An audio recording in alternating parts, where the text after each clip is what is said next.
Bem-vindos ao Da Capa à Contra Capa, parceria da Renascença com a Fundação Francisco Manuel dos Santos. No fim de mais uma Conferência do Clima, e à hora que estamos a registar este programa é indefinido a hora e o dia em que vai terminar, no Dubai, procuram-se sempre balanços sobre os resultados atingidos de forma a responder aos alertas da ciência. Mas há sempre algo que podemos discutir, independentemente do texto final. Será que as políticas públicas respondem adequadamente aos desafios climáticos globais? Como é que podemos avaliar a participação, por exemplo, do setor privado no esforço de descarbonização das sociedades? E aqueles que protestam na rua têm mesmo razão de queixa? Convidamos para esta conversa sobre se a ação climática vai ou não no bom caminho José Eduardo Martins, advogado, especializado em questões ambientais, antigo secretário de Estado do Ambiente, e Sofia Guedes Vaz, a diretora da Licenciatura em Engenharia do Ambiente do campus da Universidade Nova no Cairo, no Egito, que também já refletiu connosco noutros programas esta questão das alterações climáticas. O tema desta semana no Da Capa à Contra Capa.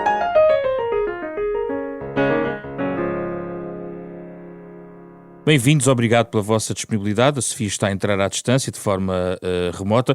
Já vou assim, Sofia, aí ao Egito. Para já, José Eduardo, independentemente de não sabermos os resultados da COP28, aliás, é cada vez mais difícil marcar um debate no final das conferências do clima, porque elas geralmente derrapam e muito. Mas há questões que podemos colocar. A primeira a que eu fui nem acabou, foi a COP6. Exatamente, e que teve, aliás, depois continuação. Este sentido, ainda faz sentido este tipo de negociações como elas existem? Elas demonstraram até agora bons resultados, apesar de todos estes dramas, ou há sinais evidentes de falência do próprio sistema negocial? Não, eu acho que o sistema negocial não tem estado a ser um sucesso, os modelos, isto não quero gastar muito tempo, mas isto precisa de alguma história. Apesar de tudo, a Convenção Quadro, assinada no Rio e que teve depois uma primeira fase em que tentámos um mecanismo que só punha uns quantos dentro do barco e que parecia funcionar, que era o Protocolo de Quioto, mas depois não funcionou. A Convenção Quadro não é assim uma coisa tão distante, não é? A reação, aliás, das Nações Unidas ao conhecimento do quarto relatório do IPCC foi quase imediata, com a assinatura da Convenção Quadro, e os primeiros passos foram muito esperançosos, quando se percebeu que um modelo como o de hoje, de deixar a cada um a liberdade de fazer a sua parte dentro de um quadro de compromissos globais não era o suficiente. Tentámos um quadro mais vinculativo, foi o Protocolo de Quioto. O Protocolo de Quioto não funcionou porque basicamente só entrou em efetividade quando os países do Bloco Leste tiveram um balão de ar quente para vender porque desindustrializaram. Para explicar isto rapidamente às pessoas, os objetivos que se deviam atingir eram por comparação, entre 2005 e 2008, eram por comparação a uma linha de base de 1990, o que significava que na União Europeia havia reduções grandes a fazer em vários países, mas do lado do Bloco Leste que se tinha desindustrializado era ao contrário. E, portanto, o Protocolo de Quioto era muito insuficiente porque, à conta de um princípio das responsabilidades comuns, mas diferenciadas, que hoje ainda se põe muito cinicamente em cima da mesa, e já explico porque é que eu acho hoje bastante cínico face à situação global. Não se pode comparar quando se diz que temos que negociar fundos para adaptação e mitigação para os países mais vulneráveis. A China não é um país dos mais vulneráveis, a Índia não é um dos países mais vulneráveis. Esses países não são países vulneráveis, embora os seus cidadãos o sejam muitas vezes e de muita forma esquecidos, e ainda por cima são pessoas que não se podem manifestar. Mas esses não são os países vulneráveis, mas esses estavam quase todos de fora do Protocolo de Quioto. Depois deixámos de lado o Protocolo de Quioto, para responder à tua pergunta se este modelo vale a pena, e fomos todos para Paris com uma espécie de consciência global, mas uma consciência global pré-pandemia, pré-guerra, pré-restabelecer de uma certa instabilidade internacional até a nível comercial. Vamos lá ver, o primeiro objetivo... Mas quando fomos para Paris já tínhamos tido, por exemplo, Copenhaga e outros momentos em que nem com as lideranças todas do mundo as coisas avançaram. Certo, por isso é que chegamos a país e dissemos isto agora é diferente, nós estamos todos convencidos que o 1,5 grau é o limite, para chegarmos ao 1,5 grau de aumento vamos todos ter contribuições nacionais e as nossas contribuições nacionais todas somadas vão dar um resultado. Quando estamos agora a medir os resultados de Paris, basicamente nós não deixamos as emissões, por exemplo, de metano à conta da extração do carvão na China, que é o combustível barato e muito usado, aumentaram brutalmente e, portanto, o que é que se constata hoje? Que a tua pergunta é muito difícil, a tua pergunta é no fundo dizer assim, isto não serve, como é que nós juntamos os países todos perante uma emergência global que devia ser a primeira das prioridades, mas não é, porque nós estamos sempre a pensar a guerra volta a colocar questões de blocos antagónicos politicamente, mas no fundo por trás está a realpolitik de economias que se querem sobrepor. Reflete os problemas que há no Conselho de Segurança em relação à paz e à guerra, é isso? Reflete os problemas da humanidade. E as alterações climáticas têm um problema de base muito grave, quer dizer, que é este. Isto é preciso, eu não sei se é preciso, enquanto a tecnologia, há aqui um dilema, que se eu sou advogado, não sei, a Sofia ajudará melhor, mas há aqui um dilema que é, nós precisamos, para o 1,5 grau, por exemplo, e esse é um dos grandes temas que está em discussão no Dubai, conseguimos ou não conseguimos, o Al Gore colocou a medida do sucesso ou do insucesso da Copa, e nós conseguimos ou não conseguimos de uma vez por todas um acordo para o phase-out dos combustíveis fósseis e em que tempo e em tempo útil. Não sei se conseguimos, nós temos 2 guerras no mundo neste momento e além de termos 2 guerras no mundo, temos chegamos mesmo àquele momento em que entre a China e os Estados Unidos se disputa a liderança económica e comercial do mundo. Isso não vai fazer com que os decisores políticos, que além do mais querem também vender mais depressa, vamos lá ver, é mais fácil ganhar eleições dando conforto imediato do que o alívio a longo prazo ou a resolução dos problemas a longo prazo. Agora, eles começam a ser muito coincidentes, não é? Nós temos pela Europa inteira um perigoso avanço da extrema-direita, para mim perigoso, enfim, se calhar para outros não, mas um perigoso avanço da extrema-direita nos governos, uma tentativa muito de reação, por exemplo, contra a imigração. A imigração no futuro será uma consequência, no futuro próximo, será uma consequência inevitável das alterações climáticas e coisa de que precisamos, porque convenhamos, já não há um europeu que apanhe uma alface e nós precisamos de começar a lidar com a adaptação de termos cá essas pessoas que vão fugir dos sítios onde não têm água, mas nós politicamente estamos, ao mesmo momento que estamos a discutir a COP, o Sr. Sunak em Inglaterra quer à viva força mandar os seus imigrantes para o Ruanda, na Holanda ganham as eleições à extrema-direita e não é só reação à rua árabe instalada no norte da Europa. São muito mais coisas e muito mais complexas. O problema é que os políticos não tomam decisões a tempo porque as pessoas não gostariam de boa parte das decisões que precisavam ser tomadas. Já vamos a essas coisas todas. Sofia... Além de que, se calhar, se me deixar só interromper... Vamos agora, esta extrema-direita é a primeira que, agora nos últimos anos, já começa a ter uma retórica de antissustentabilidade. Porque a sustentabilidade ficou na moda para aí há 20 anos e não havia ninguém que dissesse alguma coisa contra a sustentabilidade. Não quer dizer que o fizessem, mas pelo menos diziam-no. E agora, só de repente, esta extrema-direita da Europa já começa a dizer não, esta coisa da sustentabilidade afinal não vale a pena. Portanto, não tem só... É perigoso, é perigosíssimo. A extrema-direita é perigosa em vários domínios, mas neste também. Neste em todos, porque eu diria, boa parte da nossa extrema-direita vive do vazio, vive do alheamento das pessoas da política, vive do alheamento das pessoas dos problemas. Eu acho que as pessoas que escolhem esta opção de voto, escolhem-na porque ou porque deixaram de prestar atenção, ou porque estão cansadas da falta de soluções e, portanto, não esperam da extrema-direita nenhuma solução e a extrema-direita pode dizer o que lhe apetecer. Javier, em relação à questão do multilateralismo e a questão das COP, eu tinha o interesse de ouvir a Sofia por várias razões. Estamos a falar de alguém que até já se pôs de bicicleta a caminho da COP, em caso de Glasgow, se não me engano. A Sofia viu de perto aí no Egito Sharm el-Sheikh. E como é que vê agora, ainda, e continuando nessa zona do globo também, toda esta discussão à luz da questão da falência ou não do modelo de COPs? Pois eu não sei, eu acho que é impossível pôr estes países todos a falar, não é? Aquela ideia de, em caso em que não há pão, todos discutem e ninguém tem razão, não é?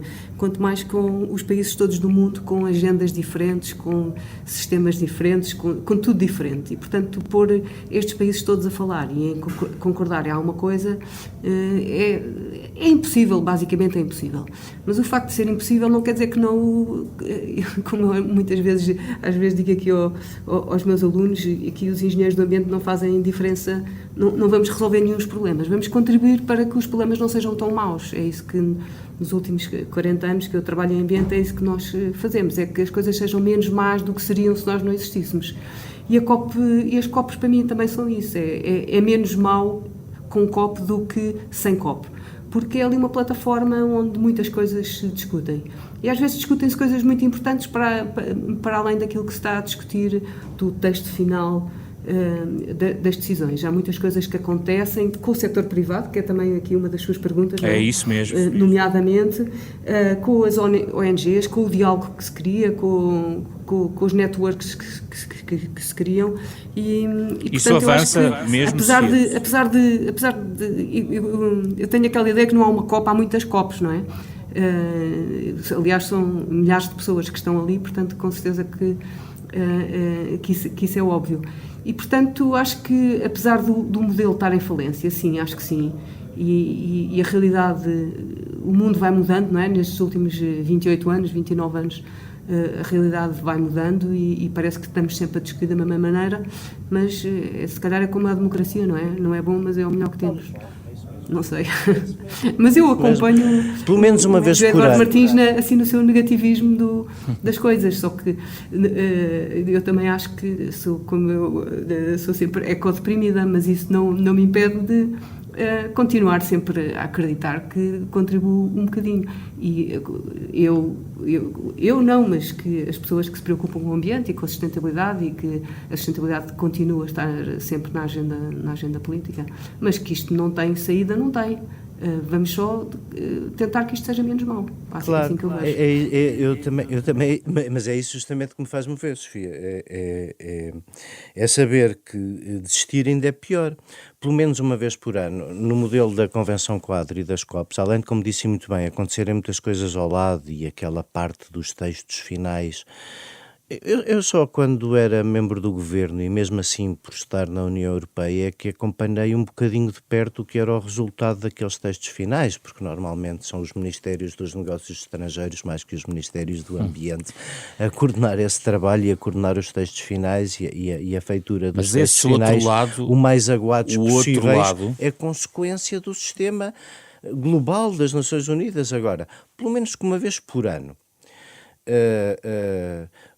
o senhor Al-Jaber tem que justificar algumas das coisas que diz, ou pelo menos tenhamos todos consciência que não deixou de haver aumento de emissões e que em metade do mundo não temos sequer democracias para poder protestar por políticas públicas diferentes. A COP é um palco para essas coisas. Mas todas. Esse outro lado, do lado dos... a agenda mediática, claro. Sim. Estarmos aqui os dois a falar na rádio. Claro.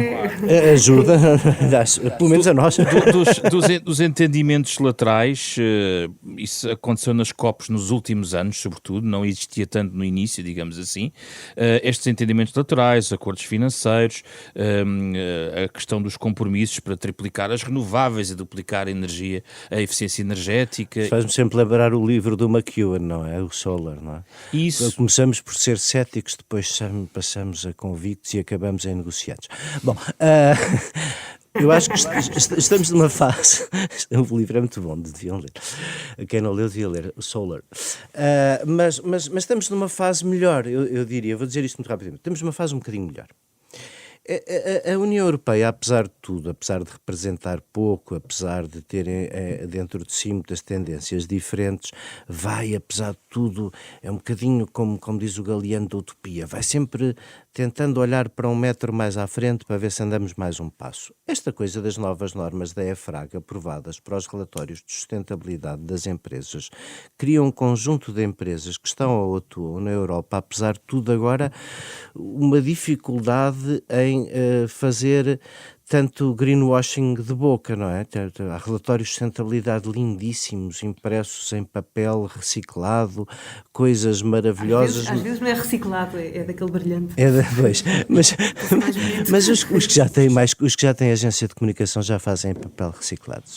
Mas a maior parte das vezes aquilo era convenhamos, era conversa, era como a compensação no manguezal dos Coldplay, não é? Conversa. Eu acho eu acho que isso está a mudar um bocadinho. Apesar do ESG não ser o sucesso que se queria, eu acho que isso está a mudar um bocadinho. E acho que estas obrigações de reporte novas a partir do ano que vem, este tripé, taxonomia, novas obrigações de reporte, instrumentos financeiros para apoiar alguma mudança,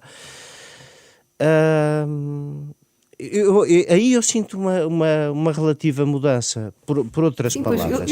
Acho que o discurso das empresas no passado foi muito conversa e agora é menos conversa do que era no passado. Sofia, o que é que pensa sobre isto?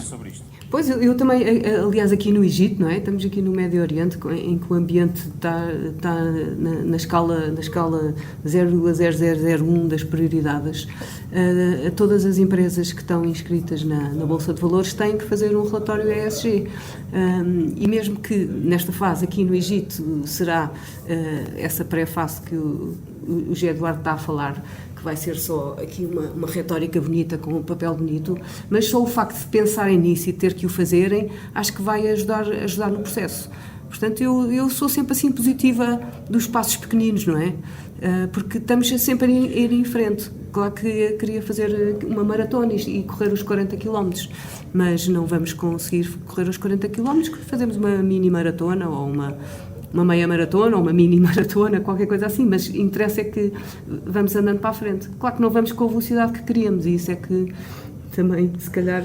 Mas isso também são as políticas públicas que têm que pôr a passada ideal deste ponto de vista, ou seja, e os privados, gostava de vos ouvir sobre esta questão da política pública versus a iniciativa privada, enfim, estão ligados obviamente, mas as diferentes velocidades.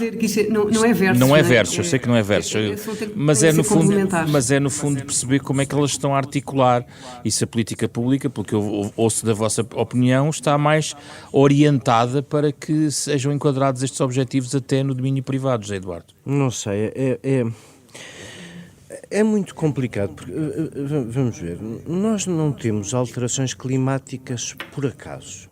A principal razão pela qual as alterações climáticas, enfim, o aquecimento global, o aumento das partes por milhão de carbono na atmosfera aconteceu como aconteceu, é porque quando eu nasci havia menos de metade das pessoas que hoje existem no mundo. E isso fez disparar o consumo de energia, o consumo em geral. O que consumimos hoje de têxteis, por exemplo, comparado com o que consumíamos há 30 ou 40 anos, não tem qualquer comparação. Isso significa o quê? Significa que, apesar de tudo, houve muito rapidamente um passar em Portugal, isso é muito notório, mas se nós nos compararmos com outros países mais pobres ainda é mais notório, houve um crescer rápido de conforto, de aquecimento, de condições de vida que nós gostamos de ter e que não temos assim muito direito de negar aos outros. As pessoas não são más por se quererem aquecer, vestir, quando são o dobro das pessoas e isso tem que ter consequências, ok? Portanto, a reação não tem a velocidade que estamos os dois a dizer que devia ter. Pois, mas às vezes tem a velocidade possível para os políticos.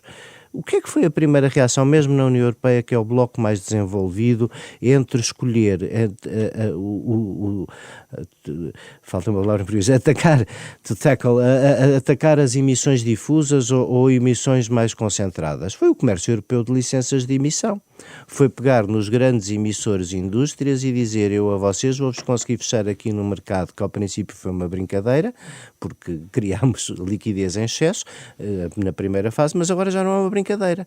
Não é? E já vem mais. mais. Agora já é sério. Agora um novo entrante já tem que comprar licenças de carbono. Portanto, qual foi a reação dos políticos para não dizer às pessoas que temos que pôr algumas baias a um consumo sustentável ou promover uma economia verdadeiramente mais circular?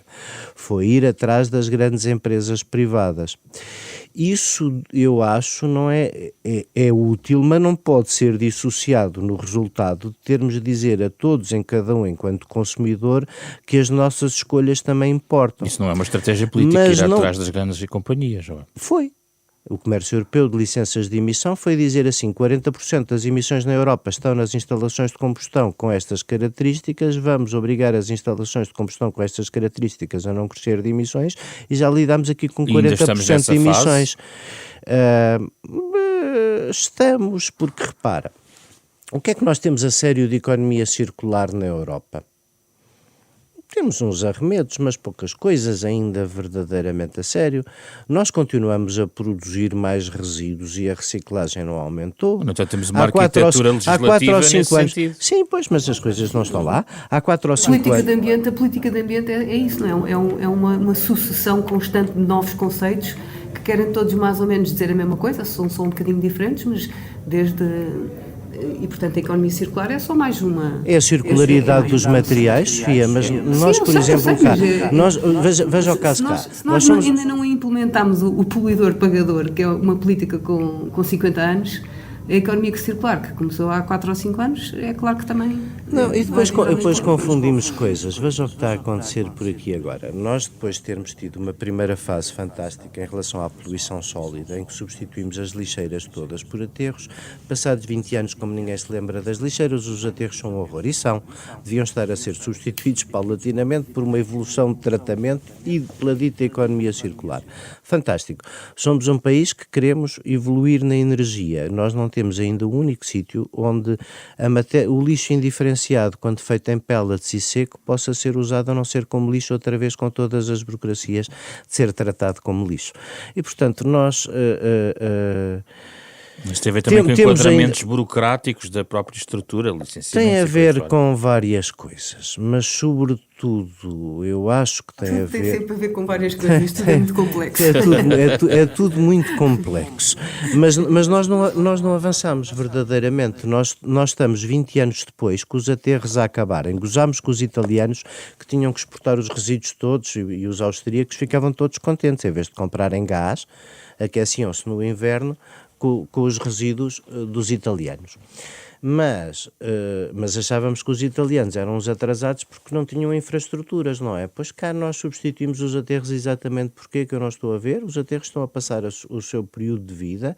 Nós não vamos poder, entre outras coisas, por causa das alterações climáticas, continuar a depositar indiscriminadamente matéria orgânica em aterros e a produzir metano, que muitas vezes não é tratado como devia.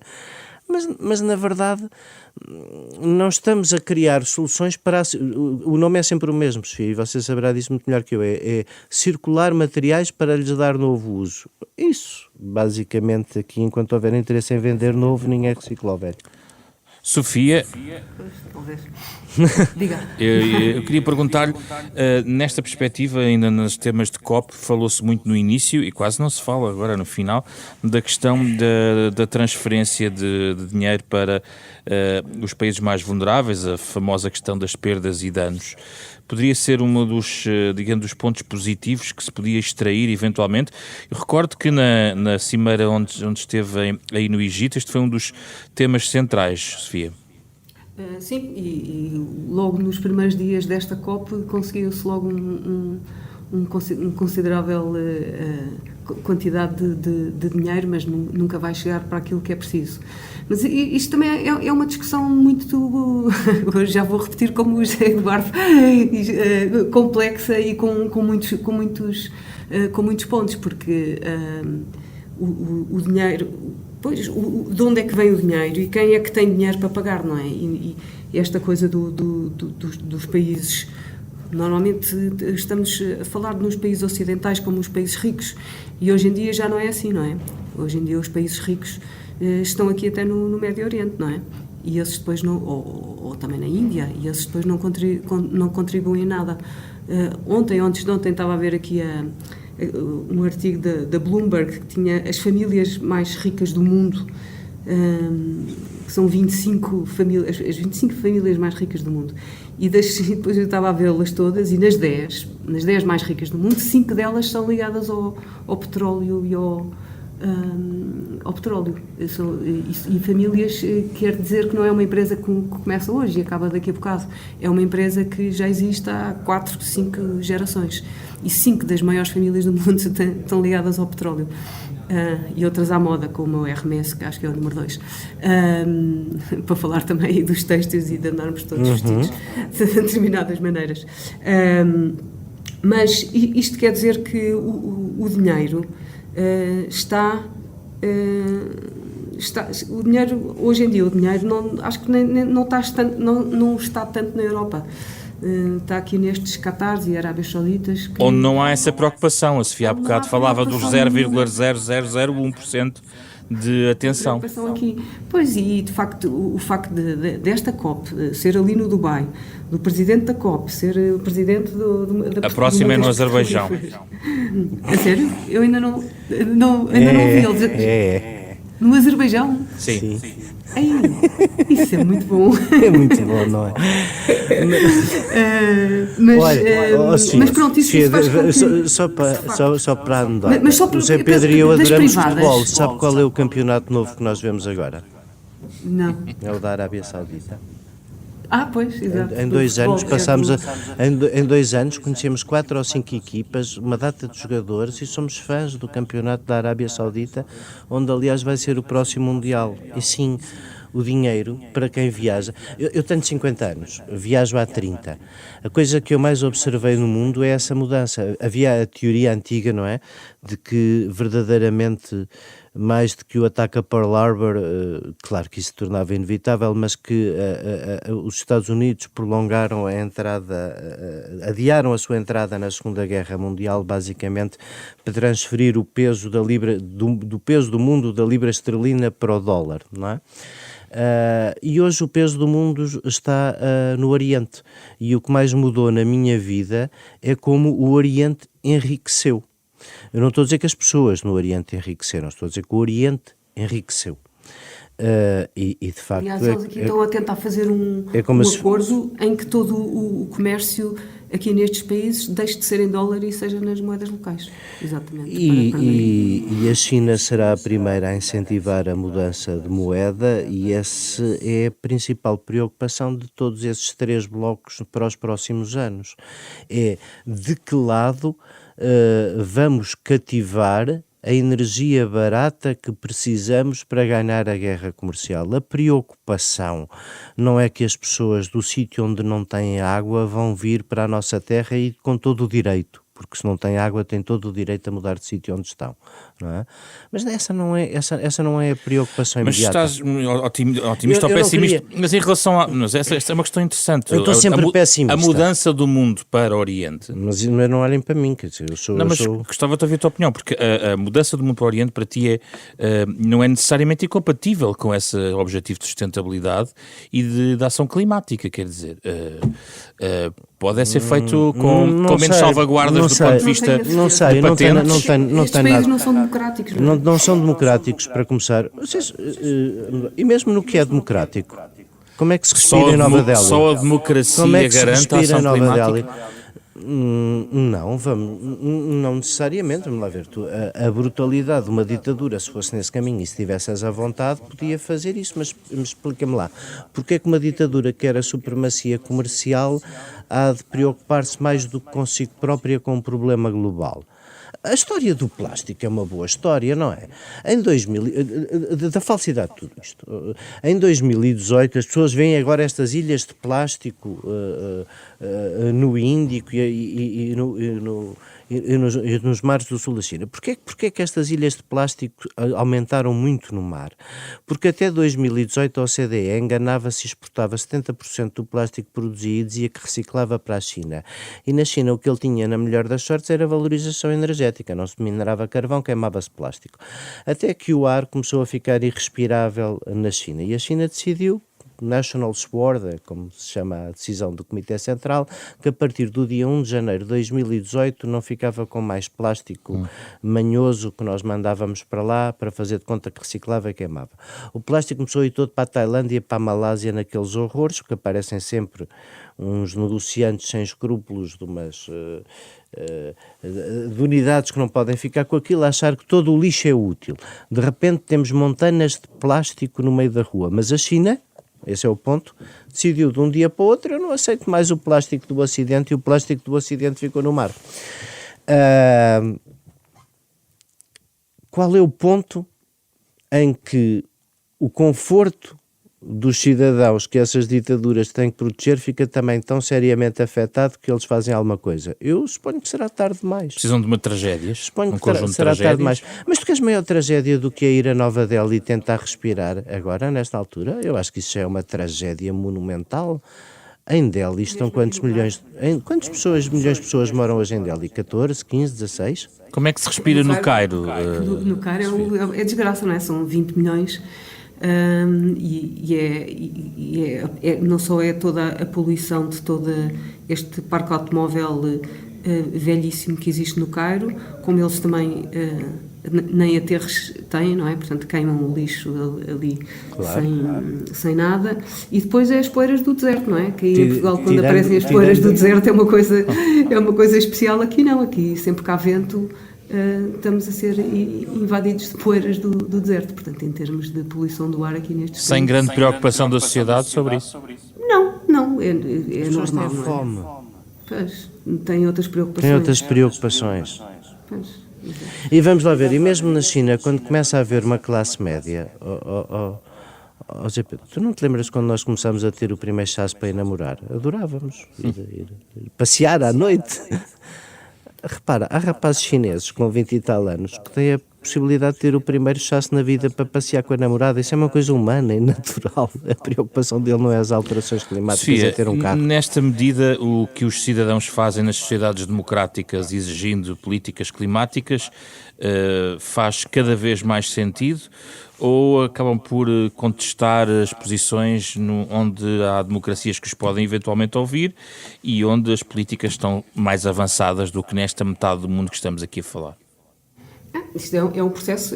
Acho que quanto mais pessoas se forem manifestando, melhor para as coisas irem para a agenda mediática e as pessoas pensarem sobre elas, não é? Porque aquilo se as pessoas refletirem um bocadinho mais é bom, mas como é que elas refletem? Têm que ter informação. E, portanto, se verem os miúdos fazerem essas coisas de tirar sopa para um quadro ou se colarem às altas frases, uma coisa assim, eu acho que é muito importante que a juventude tenha ideais e que lute por coisas. Portanto, eu acho bem. Acho que é melhor uma juventude engajada em temas como este do que não engajada ou então engajada em outras coisas que eu não me identifico tanto. E aqueles que argumentam que eles assim perdem a razão? Não, acho que não perdem a razão porque são miúdos, não é? E eu acho que se os miúdos tivessem razão, o mundo estava perdido, não é? Nós temos que ter esta pujança da juventude a lutar por estas coisas. Eu acho que normalmente a sociedade vê estas, espero eu, não é? Vê estas manifestações com alguma bonomia, o que se calhar é errado, mas eu acho que faz parte mas nas chamadas democracias de conforto. Claro, aqui ninguém se manifesta, e se manifestarem pode ser perigoso para a vida deles.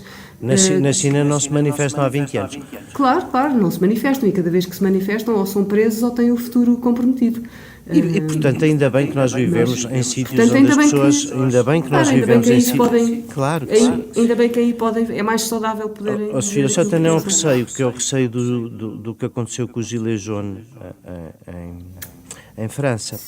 Que eu tenho receio que... Vamos lá ver, se a mensagem for muito radical...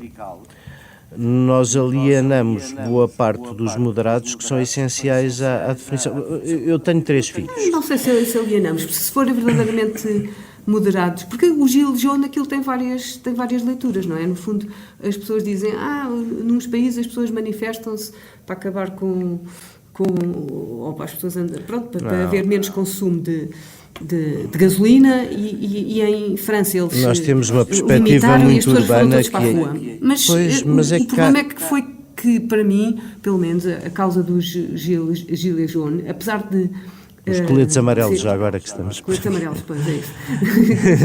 Aqui a pronúncia francesa nem sempre é perfeita. Não, a minha também não. Eu só estava a dizer que nós estamos numa rádio portuguesa. Exato. Mas o que é verdade é que quando as políticas não são negociadas, e hoje em dia as coisas têm que ser negociadas com as pessoas e não pode ser uma tábua rasa, vamos fazer assim, e está feito, e portanto depois as pessoas manifestam-se contra.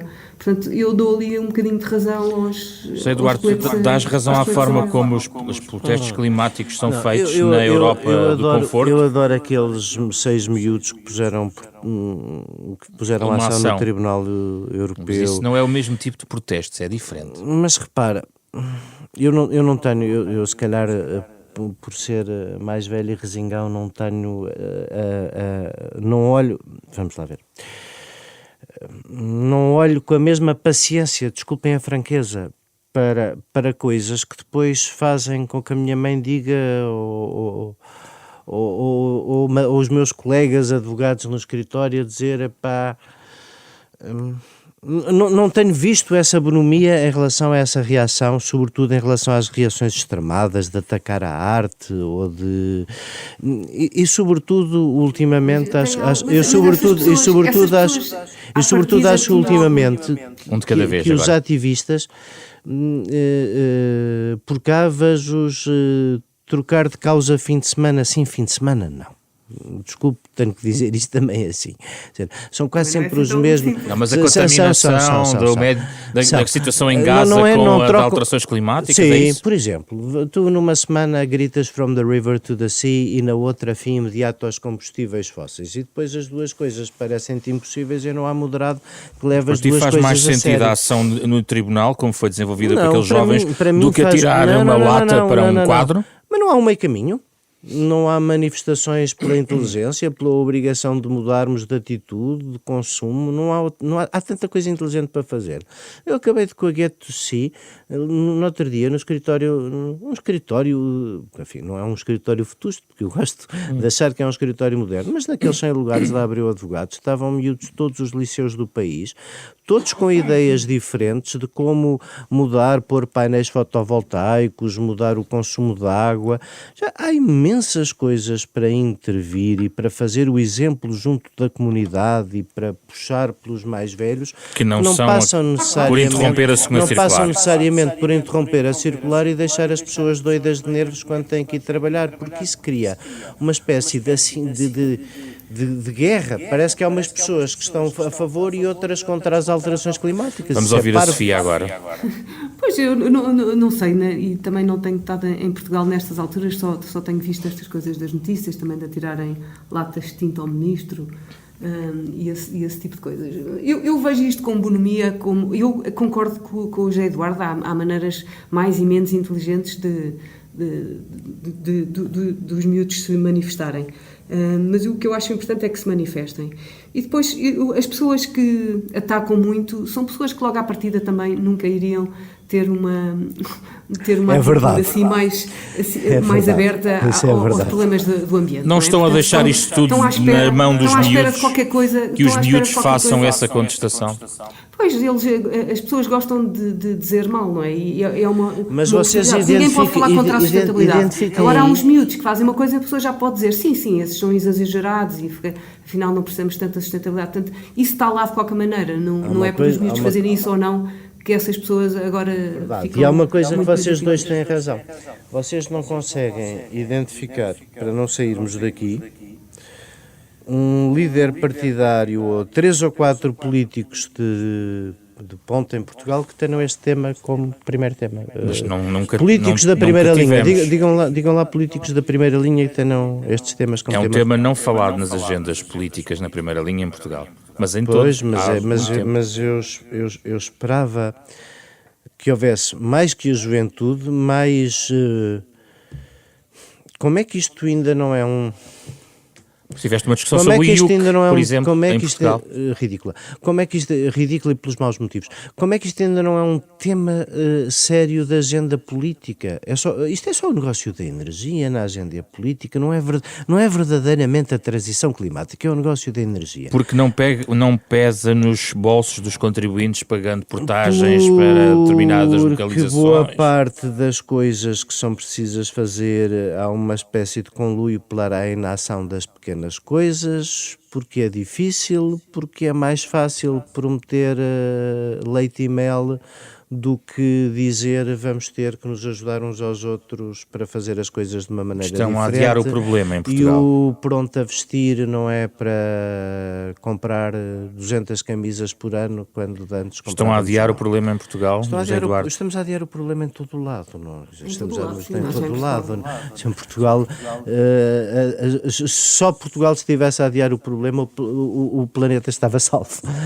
Sofia, vamos lá arrematar e a partir do Egito.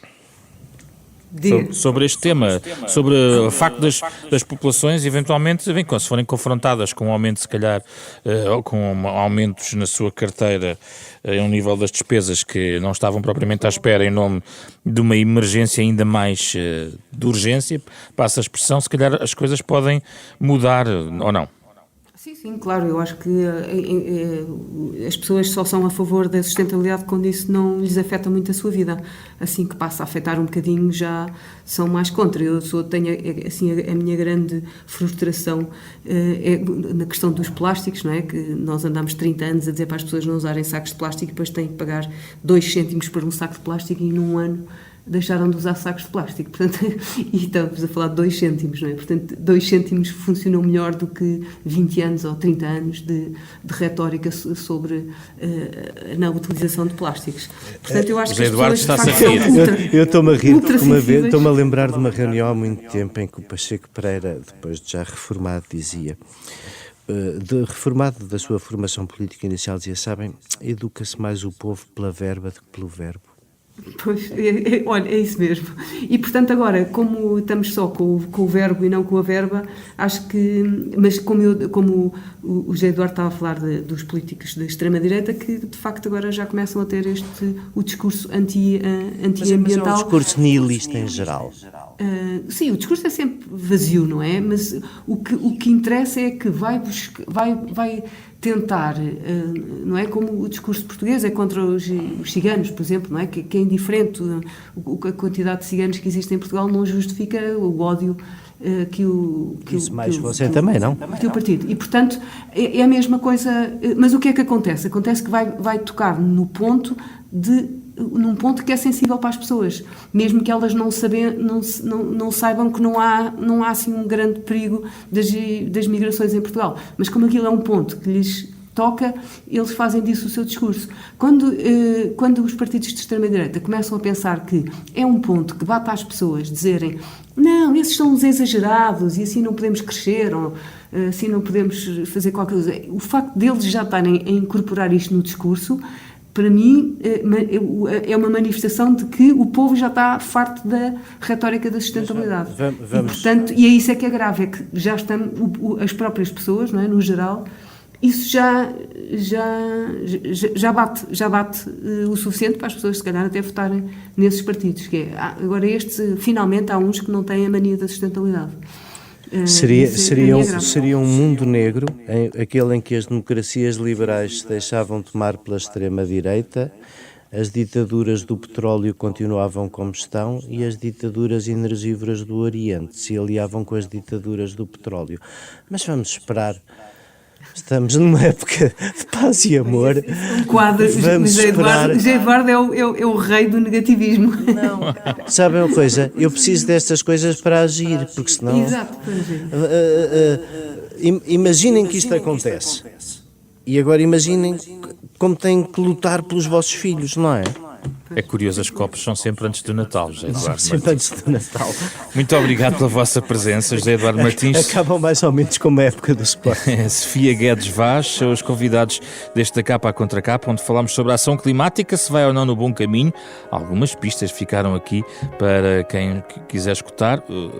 Eu penso que talvez daqui a um ano algumas delas continuarão completamente atuais.